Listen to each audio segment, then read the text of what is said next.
life, liberty, and the pursuit of happiness.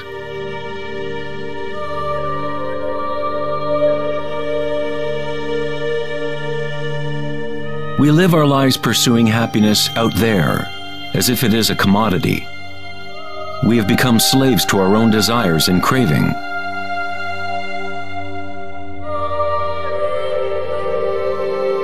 Happiness is not something that can be pursued or purchased like a cheap suit.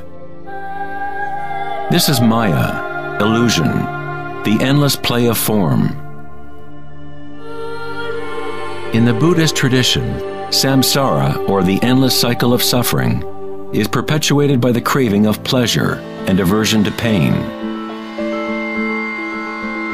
Freud referred to this as the pleasure principle. Everything we do is an attempt to create pleasure, to gain something that we want, or to push away something undesirable that we don't want. Even a simple organism like the paramecium does this. It is called response to stimulus. Unlike a paramecium, humans have more choice. We are free to think, and that is the heart of the problem. It is the thinking about what we want that has gotten out of control.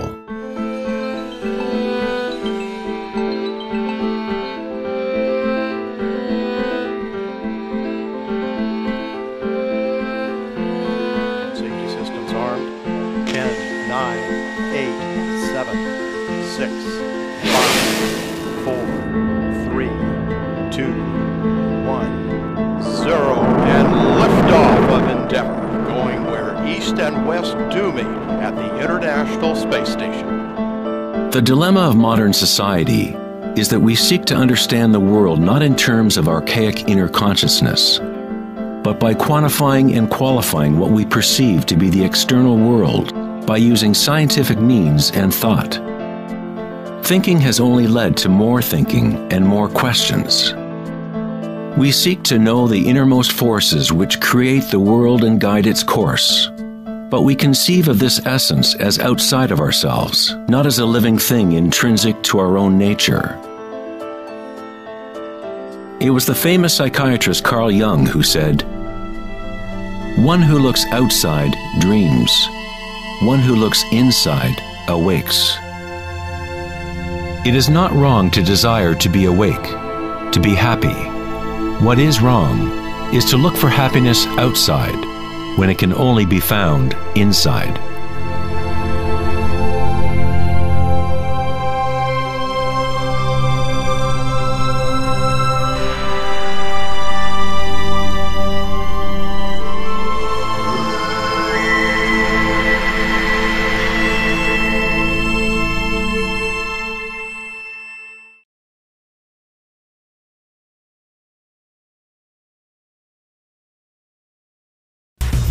On August 4th, 2010, at the Techonomy Conference in Lake Tahoe, California, Eric Schmidt, CEO of Google, mentioned an astounding statistic. Every 2 days now, we create as much information as we did from the dawn of civilization up until 2003, according to Schmidt. That's something like 5 exabytes of data. Never in human history has there been so much thinking, and never has there been so much turmoil on the planet. Could it be that every time we think of a solution to one problem, we create 2 more problems? What good is all this thinking if it doesn't lead to greater happiness? Are we happier, more equanimous, more joyful as a result of all this thinking? Or does it isolate us, disconnect us from a deeper and more meaningful experience of life?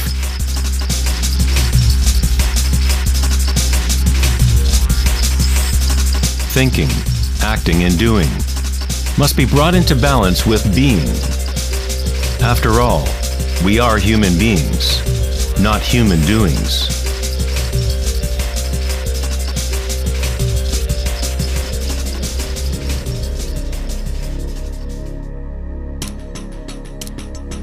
We want change, and we want stability at the same time. Our hearts have become disconnected from the spiral of life. the law of change, as our thinking minds drive us towards stability, security, and pacification of the senses. With a morbid fascination, we watch killings, tsunamis, earthquakes, and wars. We constantly try to occupy our mind, fill it with information. TV shows streaming from every conceivable device, games and puzzles, text messaging, and every possible trivial thing. We let ourselves become mesmerized with the endless stream of new images, new information, new ways to tantalize and pacify the senses. At times of quiet inner reflection, our hearts may tell us that there is more to life than our present reality, that we live in a world of hungry ghosts, endlessly craving, and never satisfied.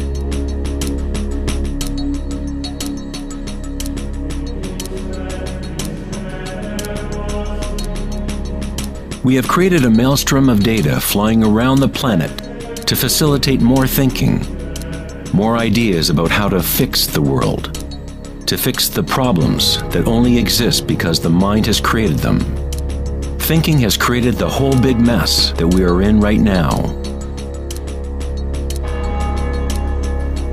We wage wars against diseases, enemies, and problems. The paradox is that whatever you resist persists. The more you resist something, the stronger it gets. Like exercising a muscle, you are actually strengthening the very thing you want to rid yourself of. So then, what is the alternative to thinking? What other mechanism can humans use to exist on this planet?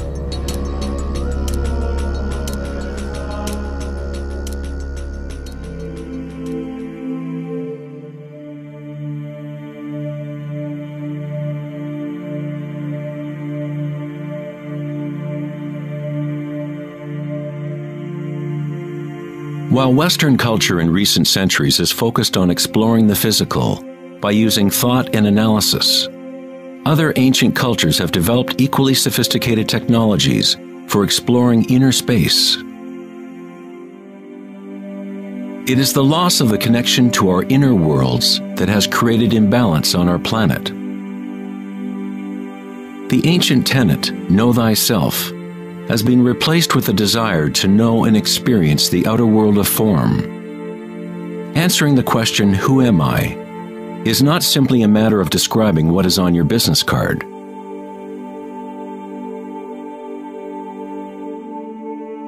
In Buddhism, you are not the content of your consciousness. You are not merely a collection of thoughts or ideas, because behind the thoughts is the one who is witnessing the thoughts.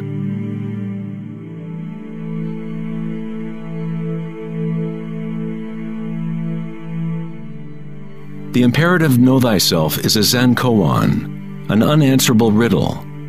Eventually the mind will become exhausted in trying to find an answer, like a dog chasing its tail. It is only the ego identity that wants to find an answer, a purpose. The truth of who you are does not need an answer, because all questions are created by the egoic mind. You are not your mind.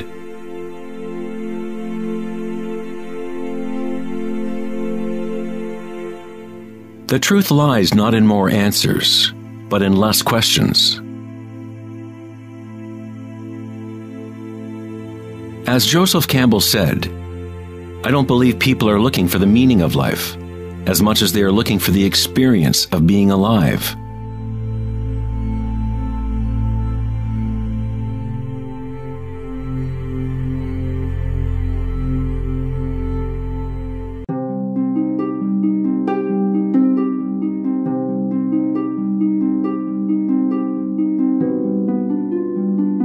When the Buddha was asked, "What are you?" he said simply, "I am awake."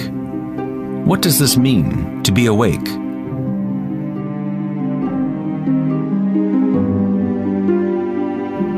The Buddha does not say exactly, because the flowering of each individual life is different.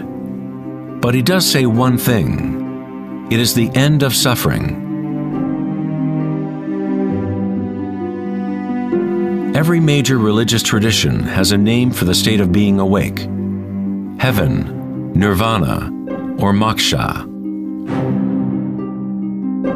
A quiet mind is all you need to realize the nature of the stream. All else will happen once your mind is quiet. In that stillness, inner energies wake up and work without effort on your part. As the Taoists say, Qi follows consciousness. By being still, one begins to hear the wisdom of the plants and animals, the quiet whispers in dreams, and one learns the subtle mechanism by which those dreams come into material form.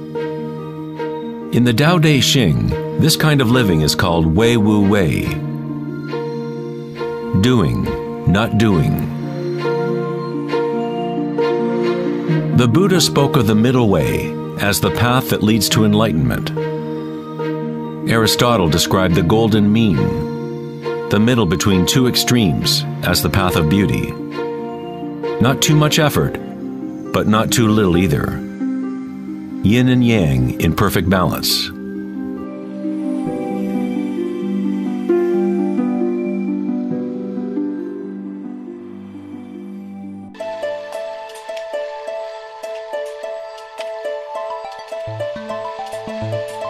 Vedanta's notion of Maya, or illusion, is that we do not experience the environment itself, but rather a projection of it, created by thoughts. Of course, your thoughts let you experience the vibratory world in a certain way, but our inner equanimity need not be contingent on external happenings. The belief in an external world, independent of the perceiving subject, is fundamental to science. But our senses only give us indirect information. Our notions about this mind-made physical world are always filtered through the senses, and therefore always incomplete. There is one field of vibration underlying all of the senses. People with a condition called synesthesia sometimes experience this vibratory field in different ways. Synesthetes can see sounds as colors or shapes, or associate qualities of one sense with another. Synesthesia refers to a synthesis or intermingling of the senses. The chakras in the senses are like a prism, filtering a continuum of vibration. All things in the universe are vibrating, but at different rates and frequencies. The Eye of Horus is made up of 6 symbols, each representing the senses. Like the ancient Vedic system, thought is considered to be a sense.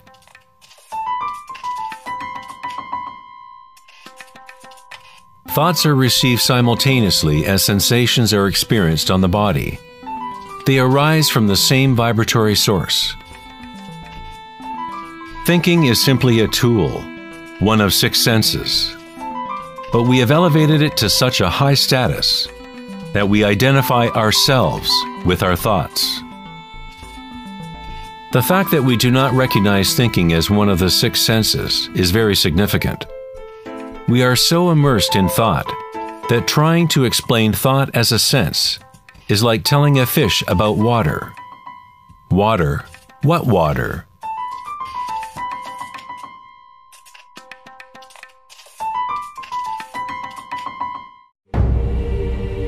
In the Upanishads, it is said, "Not that which the eye can see, but that whereby the eye can see.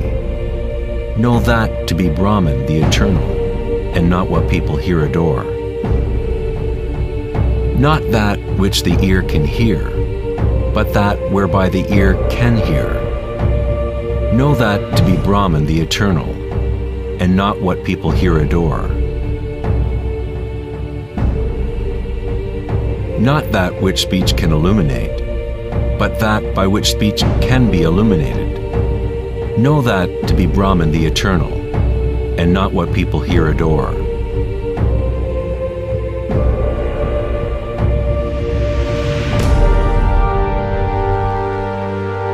Not that which the mind can think, but that whereby the mind can think. Know that to be Brahman the eternal, and not what people here adore.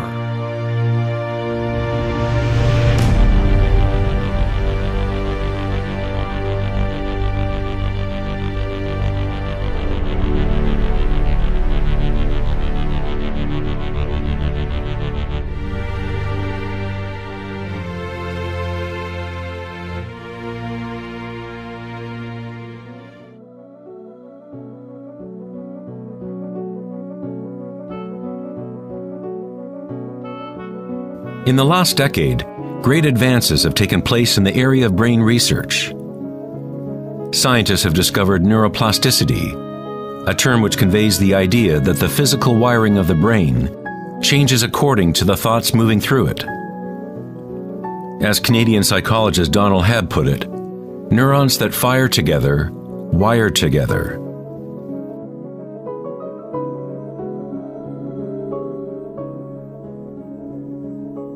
Neurons wire together most when a person is in a state of sustained attention. What this means is that it is possible to direct your own subjective experience of reality. Literally, if your thoughts are ones of fear, worry, anxiety, and negativity, then you grow the wiring for more of those thoughts to flourish. If you direct your thoughts to be ones of love, compassion, gratitude, and joy, you create the wiring for repeating those experiences. But how do we do that if we are surrounded by violence and suffering? Isn't this some kind of delusion or wishful thinking? Neuroplasticity is not the same as the New Age notion that you create your reality by positive thinking. It is actually the same thing that the Buddha taught 2,500 years ago. Vipassana meditation, or insight meditation, could be described as self-directed neuroplasticity. You accept your reality exactly as it is, as it actually is. But you experience it at the root level of sensation, at the vibratory or energetic level, without the prejudice or influence of thought, through sustained attention at the root level of consciousness. The wiring for an entirely different perception of reality is created.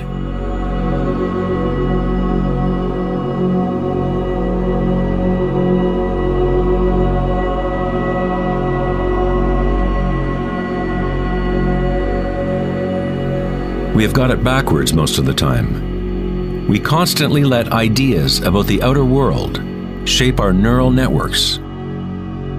But our inner equanimity need not be contingent on external happenings.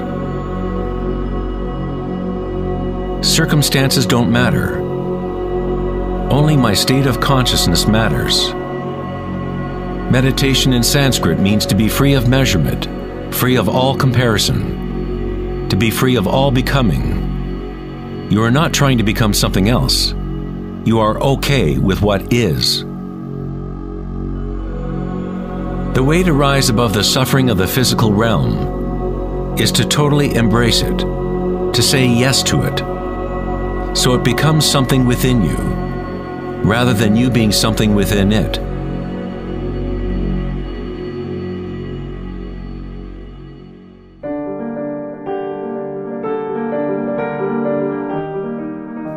How does one live in such a way that consciousness is no longer in conflict with its content? How does one empty the heart of petty ambitions? There must be a total revolution in consciousness, a radical shift in orientation from the outer world to the inner. It is not a revolution brought about by will or effort alone, but also by surrender, acceptance of reality as it is.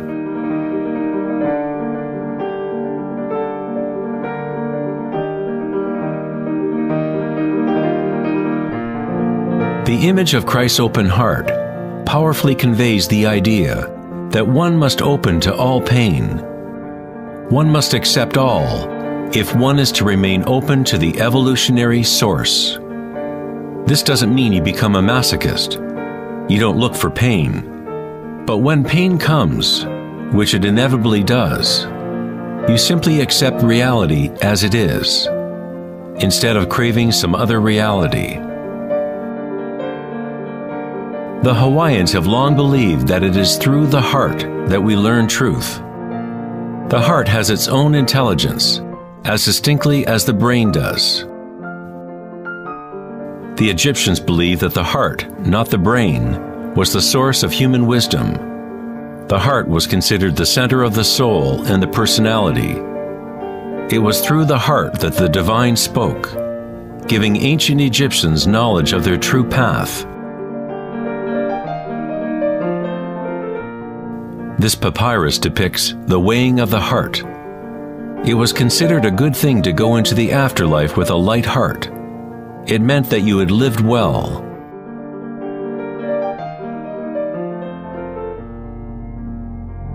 One universal or archetypal stage that people experience in the process of awakening the heart center is the experience of one's own energy as the energy of the universe.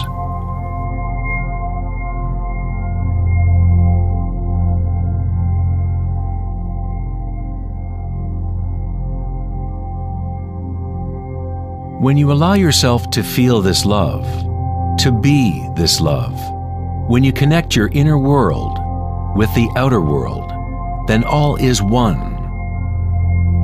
How does one experience the music of the spheres? How does a heart open?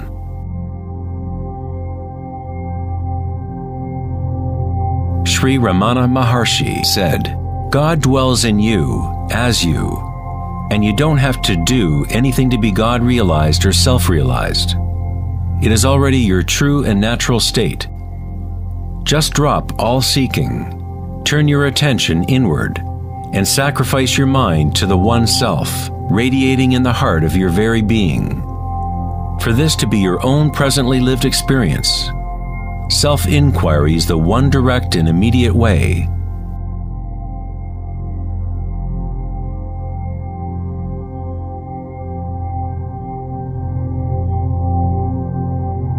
When you meditate and observe sensations within, your inner aliveness, you are actually observing change. This force of change is the arising and passing away as energy changes form. The degree to which a person has evolved or become enlightened is the degree to which one has gained the ability to adapt to each moment, or to transmute the constantly changing human stream of circumstances, pain and pleasure, into bliss.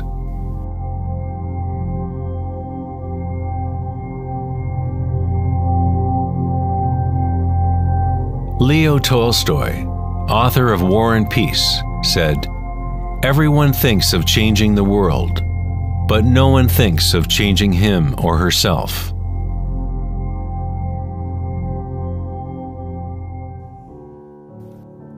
Darwin said the most important characteristic for the survival of a species is not strength or intelligence, but adaptability to change.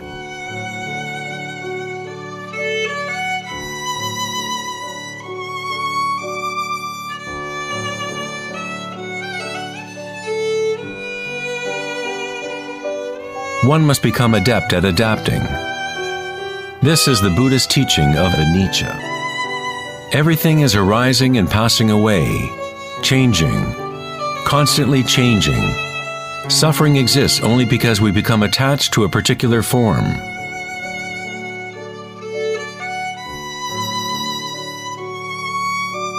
When you connect to the witnessing part of yourself with the understanding of anicca, bliss arises in the heart.